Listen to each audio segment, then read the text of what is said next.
How are we doing?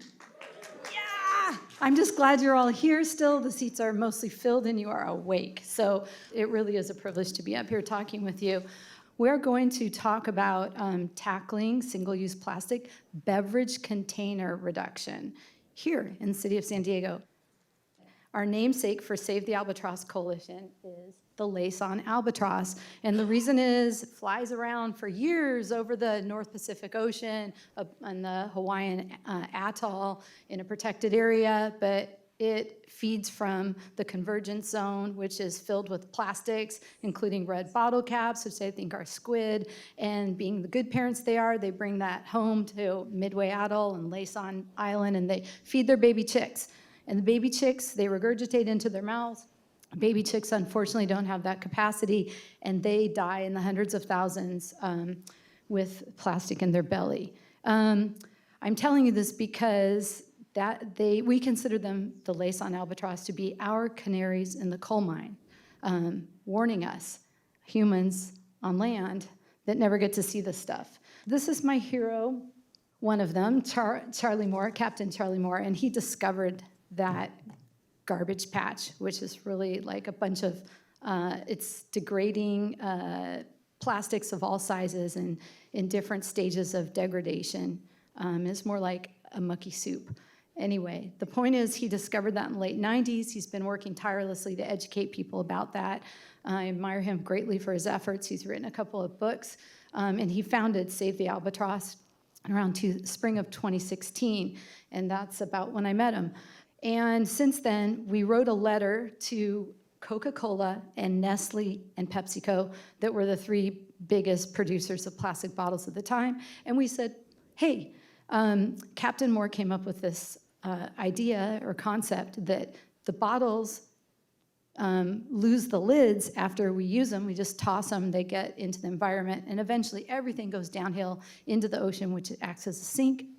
And eventually into these convergence zones. There are about 5 big major gyres, and Lace-On Albatross eat them, etc. So anyway, he said that's defective. So we can fix that defect by having them connect the cap. So we wrote to these companies and that we all know, and we said, hey, like that one that's on the chair there, why don't you just help us and connect the cap? It'll be easy. Here's an example.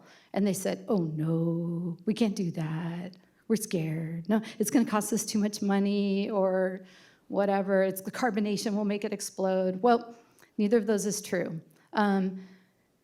They totally could do it because Crystal Geyser already was. And besides that, even just in May in Great Britain, maybe you've heard that Coca-Cola has said, what are they gonna do? Connect the caps. So we may try and get them to do that here in the States, but in the meantime, we're moving on.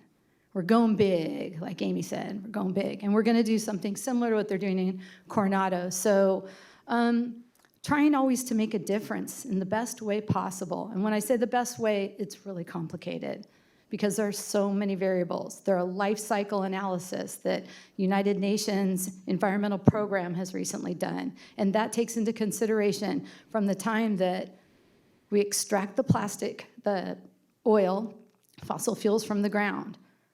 We produce the plastics at the petrochemical plants. We ship and transport those. We, all these things, and we use them, and then we discard them, and where they go from then. The whole life cycle, plus socioeconomics and locality stuff and habits and behavior. There's so many complicating issues. And then systems that are in play for getting rid of plastics now that aren't doing enough.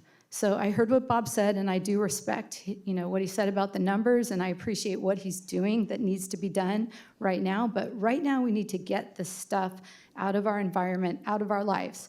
I'm about to become a grandmother, and my daughter's baby probably has consuming plastic every day.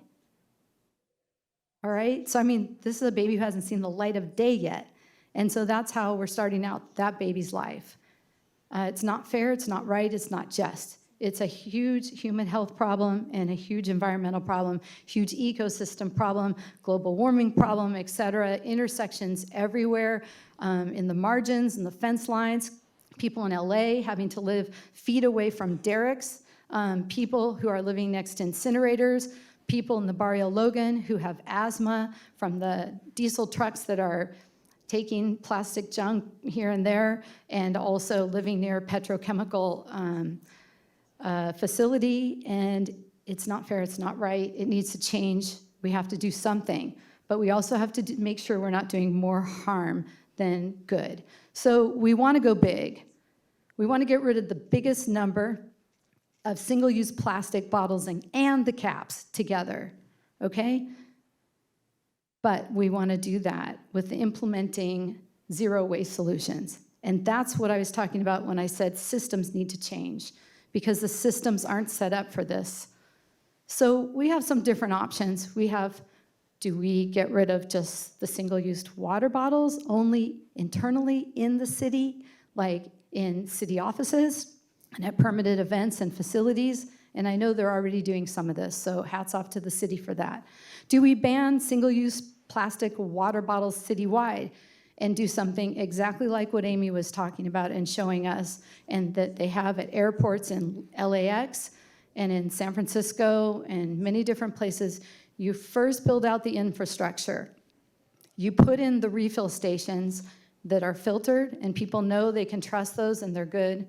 And by the way, most water, at least here, I think, we can trust that it is good coming from our taps. But anyway, the point is, you build out the infrastructure, and then people get in the habit of bringing their own bottles. Or airports, Coronado, the city of San Diego, everywhere you can sell the bottles, or you can have a program where you borrow a bottle if that's what you need to do that's sterilized. Or we can ban all of the single-use plastic beverage bottles and containers, and that includes like Tetra Packs, basically Coca-Cola, water. There's a study at the University of Virginia, they banned water bottles. Unintended consequences was students started drinking sodas and other sugary drinks, and it didn't help the situation. So we have to look at these unintended consequences and take these very seriously. So here's some suggestions that are zero waste. And the first one, banning water bottles. Again, the infrastructure, refill stations. The second one is if we want to ban sodas, and I think those are like other kinds of drinks. This is a program at the University of San Diego, and basically they have some kind of it's electronic scanning, and they can tell when you put that on the soda machine and you fill it up, it charges the student, and anyway, you just take that container with you and you keep it for all your years at USD. And if you lose it, you have to pay a price. The next one is a company called Okapi Reusables. And this is an opportunity, a commercial opportunity, in lieu of selling, for example, Starbucks cups. Sorry, I found this out on the table, so I just had to show it.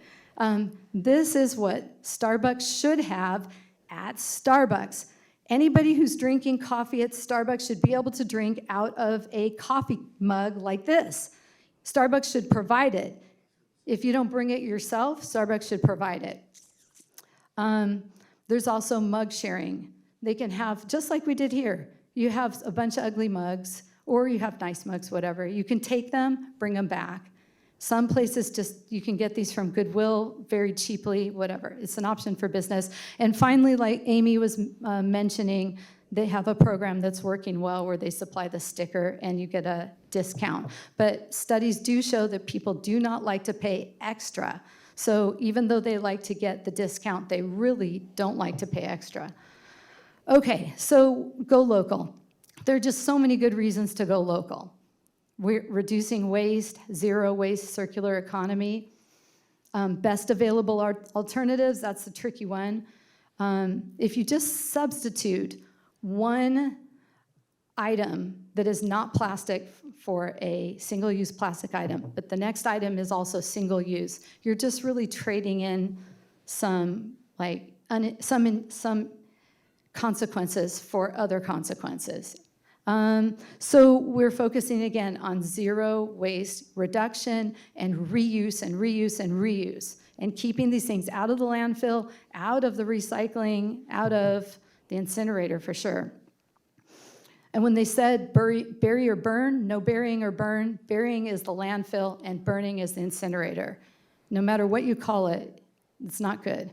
Okay, so finally, aesthetic beauty, the beaches. And by the way, studies have been done also to show that if beaches are clean, people come. If they have to go to another beach, the people who have the beach that's dirty or live there, or the residents and businesses, they lose. People don't want dirty beaches. They'll travel and spend money to go away from those. So plus we spend a lot of money doing beach cleanups. How many people here have done a beach cleanup? Okay, how much is your time worth? That is an unsustainable thing to do. Absolutely necessary for the least terns and the snowy plovers. It's not their fault, but it's unsustainable. We must turn off the tap, and the way to do that, in my opinion, at this time in my life until I see something else, is banning these things. We gotta get them out of our lives, of the environment, of our health. Again, greenhouse gas reduction. And again, all these things are like a billion-fold on the fence line where these people are at, used to be called Cancer Alley, now it's called Death Alley in Louisiana. Again, all these different places where there are disproportionate consequences. So as a co-benefit of a local level strategy, it encourages healthy competition among California County and local jurisdictions, like the city of LA, who we just saw, I swear, 40 minutes, am I right, city of San Diego, 40 minutes after we passed our zero waste reduction ordinance. It's not zero waste, but single-use plastic reduction ordinance with the polystyrene. They passed one, right? We encouraged them. It was because they're in competition with us. They don't want to be like, oh, little San Diego down there, and they did, no. They want to be the boss. Yeah, so they pass it. Okay, so also we want to attain critical mass in a large number of local jurisdictions like San Diego, LA, et cetera, Goleta and on, to gain traction for state and national, and who knows, maybe international legislation and treaties. All right, so I'm not going to go over this. Mitch talked about it. We had a city ordinance was passed in 2019. There was a lawsuit. There had to be an environmental impact report. The city did it. Took years. They got it done. Hats off to the city. Finally passed again in December, and then in April it will be implemented. We want to do. I did hear speaker from the city of San Diego say that she wants to expand that. And I think that was Mariah Saldana. If you're still here, I want to talk to you. But she wants to expand that, and I want to talk to her because we want to expand to add all of the single-use bottles. Okay, so we need to be supportive of that ordinance first, make sure it's properly implemented, and then we'll move forward with our ordinance. In the meantime, we're going to be doing a lot of planning. We're going to draft the ordinance, and we're going to talk to people. On behalf of Save the Albatross Coalition, this liaison thanks you, and so do I. Thank you, everyone.